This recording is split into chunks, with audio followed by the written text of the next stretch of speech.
On పావం అనే చిత్రం ద్వారా తమిళ సినిమా రంగానికి పరిచయం అయిన సీత గొప్ప అందగత్తె. ఆ చిత్రం సూపర్ హిట్ అవడంతో ఆమెకు వరుస అవకాశాలు రావడం మొదలయ్యాయి. అలా వచ్చిన ఒక అవకాశమే నూతన దర్శకుడు పార్థిబన్ నటిస్తూ తీసిన పుదియ పాదై. ఈ చిత్రంలో సీత తండ్రి మోహన్ బాబు కూడా నటించారు. ఈ చిత్రంలోనే పార్థిబన్ సీతను తన ప్రేమలోకి దింపాడు.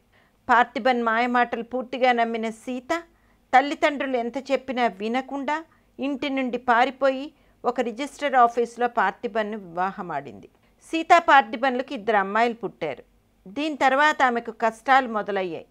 ఒకరోజు ఒక పిల్లవాడిని తీసుకొచ్చిన పార్థిబన్, ఈ అబ్బాయిని పెంచుకుందాం, మనకు అబ్బాయి లేడు కదా అని అన్నాడు.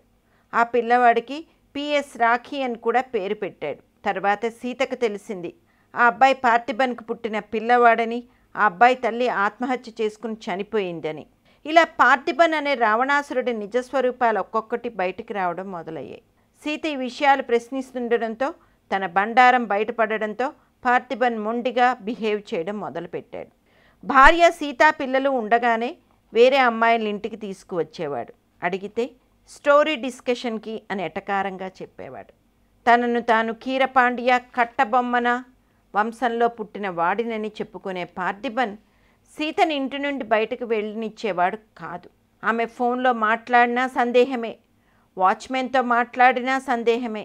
ఇక అతని త్రాగుడు పిల్లల ముందే తనను అసభ్యంగా అనే మాటలు, అమ్మాయిల పిచ్చి, ఈ చిత్రహింసలు తట్టుకోలేక 2001లో తన పెద్ద కూతురు అభినయని తీసుకుని ఇంటి నుండి వచ్చేసింది సీత.